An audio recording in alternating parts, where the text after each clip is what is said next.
یا پھر UK ہو یا یورپی یونین ہو یا دنیا کے باقی ممالک، اگر بڑے پاورز کی بات کی جائے تو ان کے جو تعلقات ہیں وہ ہندوستان کے ساتھ بہت چینج اس میں آیا ہے، بہت بڑی مطلب تبدیلیاں اس میں رونما ہوئی ہیں، اور یقیناً اس کے پیچھے ایک بہت بڑا جسے کہتے ہیں کہ ایک لانگ ٹرم پروسیس ہے، یہ ایک لانگ ٹرم کی ڈپلومیسی ہے، یہ بہت ساری چیزیں ایسی ہیں جو شاید ہمیں پہلے نظر نہیں آتی تھی لیکن اس کے اوپر کام چل رہا تھا، اور اس کام کرنے کا جو سسٹم تھا، جو پروسیس تھا، اس کا رزلٹ جو ہے وہ اب ہمیں ان فرنٹ جو ہے ہمیں اسکرین پہ نظر آنا شروع ہوا ہے۔ ہم اس کو دیکھ رہے ہوتے ہیں کہ یار کبھی مطلب کوارٹ کی میٹنگ ہو رہی ہے، کبھی جو ہے 2+2 ہو رہا ہے، کبھی جو ہے 1-on-1 US پریزیڈنٹ کے ساتھ بات ہو رہی ہے، کبھی کیمرون فرینچ پریزیڈنٹ کے ساتھ بات ہو رہی۔ تو یہ ساری چیزیں کیسے ہوئی؟ اس کے پیچھے ایک پورا جسے کہتے ہیں کہ ایک مستقل مزاجی میرے خیال میں جو مجھے سمجھ آئی ہے وہ، اور انہوں نے کہا کہ نہیں جی، ہم نے اپنی جو سسٹم ہے، اپنا ایک سچویشن ہے، اپنی جو حالت ہے اس کو ہم نے تبدیل کرنا ہے۔ ہم نے یہ نہیں کرنا، آج سے اگر 20 سال یا 25 سال پہلے کا ہندوستان کچھ اور طرح کا تھا، لیکن آج کا 2022 کا ہندوستان کچھ اور طرح کا ہے، انفلوئنس رکھتا ہے اراؤنڈ دا ورلڈ، اور بڑے بڑے ممالک میں انفلوئنس رکھتا ہے، یہ نہیں۔ اچھا، ساتھ ساتھ رشیا اور یوکرین وار میں مطلب ایک بیلنس رکھا، رشیا سے آئل خرید رہا ہے، UK کے ساتھ مطلب UK کا پریزیڈنٹ اگر وہاں پہ وزٹ کر رہا ہے تو یہ ویسے تو نہیں ہے کہ کوئی مطلب آ کے اور کہے گا اچھا یار مودی جی آپ نے یہ چیزیں کرنی ہے، نو، باقاعدہ اسٹریٹجک تعلقات کی نوعیت ہے ان کی آپس میں، اس وجہ سے آ رہا ہے یہ وزٹ وہ کر رہے ہیں۔ تو پھر اسی طریقے سے امریکہ نے کافی کوشش بھی کی مطلب کرنے کی کہ شاید رشیا کے ساتھ جو مطلب وہ چاہتا ہے یوکرائن کے معاملے میں تو اس میں کوئی تبدیلی واقع ہو، لیکن انہوں نے کہا نہیں بھائی، ہماری ایک پالیسی ہے، ہم اس کو لے کے چلتے ہیں، اور وہ ہماری پالیسی ہمارے ملکی مفادات سے جڑی ہوئی ہوتی ہے، اس میں آپ کا مطلب آپ ہمارے دوست ہیں لیکن رشیا بھی ہمارا دوست ہے، اور چائنا کے ساتھ بھی ہمارے تعلقات ہیں۔ تو یہ اب اچھا UK کے ساتھ بھی، حالانکہ اس وقت اگر رشیا کو دیکھ لیں تو ایک بلاک ہے، اور باقی rest of the world specially امریکہ ہو، یورپ ہو، UK ہو، یہ ایک آسٹریلیا اور جاپان تک، کینیڈا تک، یہ ایک الگ بلاک بنا ہوا ہے، لیکن اس کے باوجود بھی ان کے ہیڈ آف دا اسٹیٹ جو ہیں وہ انٹرسٹڈ ہیں کہ یار ہم نیو دہلی جائیں، ہم وہاں کا دورہ کریں، ہم وہاں کی حکومت سے بات کریں، ہم ان سے ملیں، ہم ان سے جو بزنس ٹائز ہیں اس کو مزید مضبوط کریں، اپنے لیے نئی مارکیٹ سرچ کریں، کچھ نئی چیزیں لے کے دیں، کچھ ان سے لیں۔ تو یہ ساری چیزیں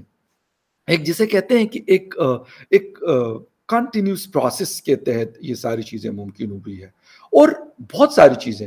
ایسی ہوئی ہیں کہ شاید مطلب ہمیں پہلے نہیں لگتا تھا کہ یار ایسا ہو سکتا ہے، اس میں کوارٹ ہو یا اس میں اور بہت ساری بے شمار چیزیں ایسی ہوئی ہیں جس میں تبدیلیاں کی گئی ہیں، اور دنیا نے ایک الگ طریقے سے ایک الگ امپورٹنس دی جا رہی ہے ہندوستان کو، اس طریقے سے ہندوستان کو نہیں دیا جاتا۔ پہلے بھی میں نے کہا کہ ہندوستان کی پالیسی کے اوپر ہمارے پاکستان میں بہت زیادہ بات ہوتی ہے کہ یار انہوں نے ایک کانسٹنٹ قسم کی پالیسی رکھی ہے، اس کا یہ مطلب نہیں کہ اس میں کوئی تبدیلی نہیں ہوتی، ان دا سینس کہ وہ ٹائم کے ساتھ دیکھتے ہیں کہ کیا چیز ہمارے لیے فائدہ مند ہوگی، وہ تبدیلی وہ اس کے اندر کرتے ہیں۔ وہ یہ نہیں کرتے کہ یار اچھا ایک کے ساتھ تو مطلب ناراضگی کر کے اس کو کہا یار بس تو سائڈ پہ ہو جائے یار، طرح سے ہم نے بات نہیں کرنی یار، بس ٹھیک ہے ہم امریکہ کے ساتھ ہیں نا، کوارٹ کے ممبر، ہمیں کیا کسی اور چیز کی ضرورت ہے، نو، ایسا نہیں۔ وہ کہتے ہیں رشیا سے ہم ویپن خریدتے ہیں، ساتھ میں ہمیں وہاں سے کم پرائس پہ آئل ملتا ہے، ہم وہ لے رہے ہیں۔ امریکہ کے ساتھ ایز اے کوارڈ ممبر ہے، اسٹریٹجک ریلیشنز ہیں، وہاں سے ہم مطلب ویپنز بھی خرید سکتے ہیں، اور بھی ٹیکنالوجیز ہم شفٹ کر کے ہندوستان لے کے آ سکتے ہیں۔ ان کے ساتھ اپنے جگہ پہ تعلق ہے۔ فرانس سے ہم کیا خرید رہے ہیں، کیا دے رہے ہیں، اپنے تعلق ہے۔ چین کو ہم کیا دے رہے ہیں، کیا خرید رہے ہیں، اپنا تعلق ہے۔ وہ ساری چیزیں ہم مطلب جسے کہتے ہیں کہ یہ چیزیں ڈیولپ کرنے کے لیے ایک کانسٹنٹ پالیسی کے اوپر، میں کہتا ہوں کہ بار بار یہ میں بات دہراتا ہوں کہ پاکستان کو ہندوستانی پالیسیوں سے اختلاف کرے، ایگری کرے، ڈس ایگری کرے، وہ ان کا اپنا معاملہ ہے، میں وہ نہیں کرتا، نہ میں وہ بھاشن دے رہا ہوں، لیکن ایٹ لیسٹ میں یہ چیز بار بار دہرا رہا ہوں، اور یقین کریے میں میری دل کی بات میں کر رہا ہوں کہ یار مطلب کون سی چیزیں ایسے ان لوگوں نے کی ہیں جس کے ساتھ یہ تبدیلیاں رونما ہوئی،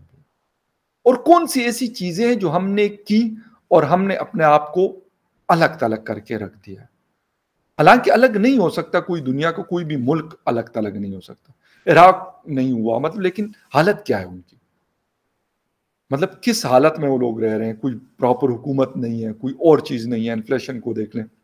پھر اس طرح ایران کو اگر ہم دیکھتے ہیں، حالانکہ ایران کو میں کہتا ہوں کہ اس وقت بھی جب میں کچھ ویڈیوز دیکھتا ہوں، ایران اتفاق ہے مجھے جانا نہیں ہوا ابھی تک، لیکن ان کا انفراسٹرکچر، ان کی باقی چیزیں بہت اچھی ہیں، کافی بہتر، بلکہ میں کہتا ہوں بہترین کہوں گا. ریلوے سسٹم ان کا مطلب جسے کہتے ہیں اپ ٹو دا اسٹینڈرڈ، مطلب یورپ کے ٹکر کا ان کا ریلوے کا سسٹم ہے. اور لوگ مثالیں دیتے ہیں، مطلب یورپ کے لوگ جو ایران وزٹ کرتے ہیں ان کی میں بات بتا رہا ہوں، میں نے خود نہیں دیکھا لیکن ویڈیوز میں دیکھا. تو یہ ساری چیزیں کیوں ہیں؟ میں یہی بات کر رہا ہوں کہ یار پاکستان کو ایک پراپر پالیسی بنانی پڑے گی. باتیں تو ہم کرتے ہیں، سنتے بھی ہیں، لیکن آن گراؤنڈ کیا سٹیپس لیے جائیں گے، یہ بہت ایک امپورٹنٹ چیز ہے. بورس جانسن صاحب کا دورہ ہو یا ولادیمیر پیوٹن صاحب کا دورہ ہو یا جو بائیڈن یا ٹرمپ کا دورہ ہو، یقیناً یہ ایک بڑی امپورٹنٹ چیز ہوتی ہے. اور وہ بھی ایسے دورے نہیں بلکہ آپس میں بہت سارے ایم او یوز پہ سائن ہوتے ہیں، بہت سارے معاہدات ہوتے ہیں، اور اس کے ساتھ ساتھ نئی ڈیولپمنٹس، یعنی اپنی جو تعلق ہے اس کو آگے ایک نئی جسے کہتے ہیں کہ بلندیوں پہ لے کے جایا جاتا ہے. تو یہ چیزیں ہمیں سیکھنی پڑیں گی. جیسے تیسے بھی ہو ہمیں اس کے اوپر ورک آؤٹ کرنا پڑے گا، اور وہ ایسے نہیں ہوگا مطلب جسے کہتے ہیں نا کہ اس کے پیچھے لگنا پڑے گا. اور باقی چیزوں کا ادھر ادھر چیزوں پہ کان دھرنا، اس کو ہمیں چھوڑ دینا. ہاں ایک دوسرے کے اوپر جھانکنا، دھیان ہم رکھتے ہیں، لازمی سی بات ہے. ایز اے کنٹری آپ بے شک جتنی مرضی آپ کی دوستی ہو، چائنا کے ساتھ ہماری ہے لیکن اس کے اوپر بھی آپ کی نظر ہوتی ہے. ہندوستان کے ساتھ ہماری اتنی نہیں ہے لیکن اس پہ بھی آپ کی نظر ہوتی ہے. افغانستان پہ بھی ہوتی ہے، ایران پہ بھی ہوتی ہے، دنیا کے باقی کنٹریز پہ بھی آپ اپنی وہ کرتے ہیں. ایک پالیسی ہوتی ہے وہ دنیا کی، وہ سب کرتے ہیں. مطلب جسے کہتے ہیں کہ رشیا امریکہ کے بیچ میں، رشیا چائنا کے بیچ میں، انہوں نے بھی ایک دوسرے کو وہ دیکھ رہے ہوتے ہیں کہ یار کیا چل رہا ہے یہاں پر. وہ الگ بات ہے، لیکن ہر کسی کے کام میں ٹانگ اڑانا، اس سے ہمیں نکلنا پڑے گا، اور ان چیزوں سے ہمیں لرن کرنا پڑے گا. اس طریقے سے بورس جانسن ہو یا باقی ہیڈ آف دا اسٹیٹس ہوں جو وزٹ کر رہے ہیں اس وقت، وہ ہندوستان کے اندر موجود ہے. خیر اینی وے، اگر اس حوالے سے کچھ نئی ڈیولپمنٹس ہوں گی تو یقیناً وہ بھی آپ کے ساتھ شیئر کریں گے. لیکن کیونکہ ایک اہم خبر تھی، بڑی خبر تھی، تو میں نے کہا کہ یہ آپ کے ساتھ شیئر کر لوں. تو اس وجہ سے یہ اب تک کے لیے یہ نیوز اپڈیٹ، اور ملتے ہیں کسی نیوز اپڈیٹ میں. تب تک کے لیے ٹیک کیئر، بائے.